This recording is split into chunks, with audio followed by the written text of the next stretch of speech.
믿음의 선진들이 이런 고백을 합니다. 하나님이 가라고 하신 곳을 가는데 너무 막막했다라는 것입니다. 다 모든 것이 예비된 줄 알았는데 그렇지 않았다라는 것입니다. 그때마다 그들이 붙들며 나아갔던 것은 하나님께 기도하는 것이었다고 합니다. 사도 바울도 그랬습니다. 하나님이 부르셔서 이방인의 사도로 삼으셨고 하나님이 가라고 하셔서 유럽까지 나가게 되었는데 사도 바울이 가는 곳에 하나님이 예비하신 것이 바로바로 있기보다는 사도 바울은 기도하면서 그 길을 개척해 나가야만 했습니다.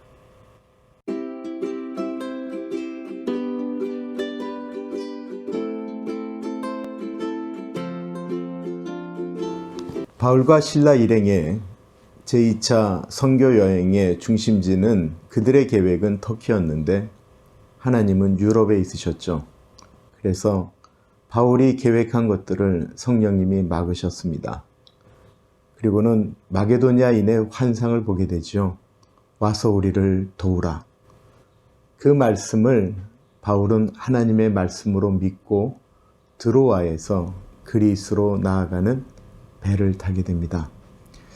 터키까지는 우리가 아시아라고 부르고요. 그리스부터 우리가 유럽이라고 이야기를 합니다. EU 공동체에 터키가 들어가는 문제를 갖고 여러 가지 회의를 하는 이유는 그전까지 터키는 유럽이 아닌 아시아에 속해 있기 때문에 그런 것이죠. 하나님께서 가라고 했던 유럽으로 마게도니아로 나아갔습니다. 그들이 도착한 성은 빌립보라고 하는 큰 성이었습니다. 그런데 갈 곳이 없는 것입니다. 거기에 유대인의 회당이 있지를 않았기 때문에 어디 가서 기도를 해야 될지도 몰랐던 것입니다. 바울이 몇 날 며칠을 방황했습니다. 유숙하는 곳을 찾았다라고 하는 이 표현들은 방황했다라고 하는 헬라어의 의미가 있습니다. 심지어는 그들이 어디서 기도해야 될지도 몰랐습니다. 그래서 강가로 나아가서 기도하려고 나아갔더니만 거기에 몇몇 여자들이 앉아 있는 것을 보게 됩니다. 사람들이 있는 데서 기도하기도 뭐하고 그래서 그랬는지 바울과 실라는 그들에게 복음을 전하기 시작했습니다. 그 여인 중에 다른 사람들은 시큰둥한데 한 여인이 있었습니다. 그 여인의 이름은 루디아였고요. 두아디라시의 자주색 옷을 파는 여인이었다라고 이야기합니다. 두아디라시는 그리스에 있는 도시가 아니고요. 터키에 있는 지방입니다. 자주 옷감은 일반 사람들이 입는 것이 아니고 귀족들만 입는 그런 비싼 옷감이었습니다. 그러니까 크게 장사를 하는 분이었다라는 것이죠. 이 두아디라시에서 옷감 장사를 한 것이 아닙니다. 우리가 이렇게 생각하면 좋을 것 같아요. 우리 예전 생각해 보세요. 어머니들의 이름이 바뀝니다. 그리고 보통 이렇게 부르죠. 충남댁. 충남에서 오신 분이기 때문에 그래요. 부산댁, 대구댁, 전주댁 이렇게 불렸던 것처럼 두아디라시에 고향을 둔 루디아라고 하는 뜻 정도로 해석하시면 될 것 같습니다. 이분이 하나님을 믿었는데 그 사도 바울의 말씀을 가슴으로 받게 됩니다. 고넬료가 마치 하나님을 믿으면서도 나중에 예수님을 영접한 것처럼 이 루디아가 그렇게 된 것입니다. 그리고 나서는 이 여인이 자기 가족들을 다 데려다가 세례를 받습니다. 그리고 바울과 실라 일행을 자기 집으로 초대합니다. 그 집에서 머물게 됩니다. 이 집을 마음껏 사용하십시오 라고 이야기합니다. 그는 하나님의 종을 옆에 두고 말씀을 배우고 싶었던 것 같습니다. 그리고 이 루디아의 집에서 빌립보 교회가 시작되어집니다. 한 여인이 하나님께 순종하니까 이런 놀라운 일들이 벌어지게 되었습니다.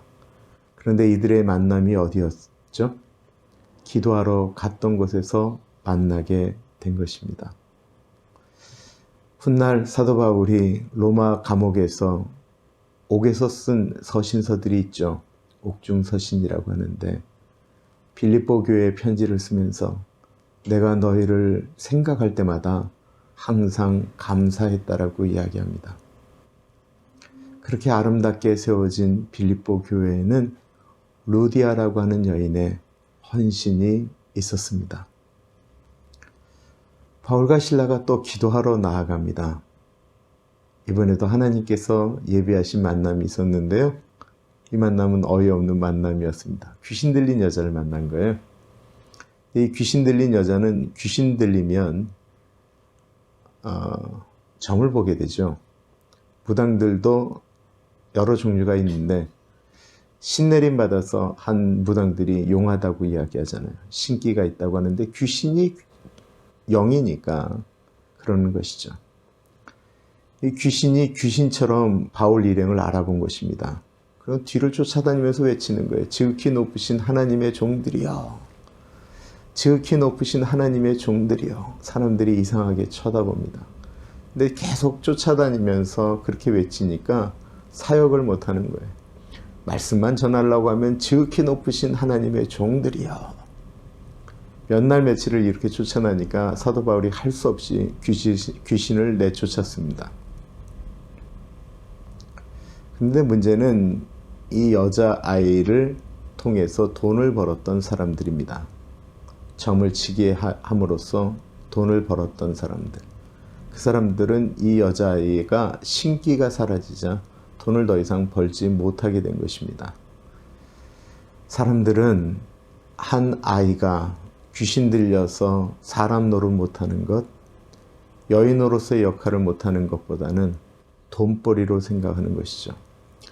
루디아는 그 안에 예수 그리스도를 모시는 순간 세상을 바라보는 가치관이 바뀌었는데 이 사람들의 가슴 속에는 돈이 가득하니까 사람이 돈으로만 보인 것입니다. 그리고는 바울과 실라를 고발해서 감옥에 갇히게 됩니다. 디모데도 같이 있었고 누가도 같이 있었는데 왜 바울과 실라뿐일까요? 아시는 것처럼 디모데는 아버지가 헬라인이었고 누가는 이방인이었습니다. 그러니까 바울과 실라만 고발된 것이죠. 이들은 옷이 찢긴 채로 두들겨 맞았습니다. 그리고 감옥에 가게 되었습니다. 하나님께서 기도하면서 가게 하셨던 그 길, 그 감옥에도 하나님이 예비하신 만남이 있었습니다. 참 이상하죠. 하나님이 가라고 해서 간 곳인데 바로 루디아를 만나게 하신 것이 아니고 기도하러 갔다가 만나게 된 것입니다.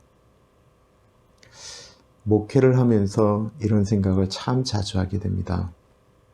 하나님이 가라고 해서 간 길인데 아무리 머리를 쥐어짜도 생각이 안 되는 것입니다. 나오지를 않는 것입니다. 그러면 어슬렁어슬렁 교회 주차장을 돌면서 기도합니다. 어디를 갈 때 꼭 기도하고 가게 됩니다. 하나님, 제 입술에, 제 생각에 전할 말씀과 들어야 될 마음을 주십시오. 익숙해지다 보면 그렇게 기도하지 않고 사람을 만나는 것이 두려워집니다. 늘 사람이 실수하게 되는데요. 하나님의 일을 한다고 해서 기도하지 않으면 실수가 더 깊어지고 더 많아집니다.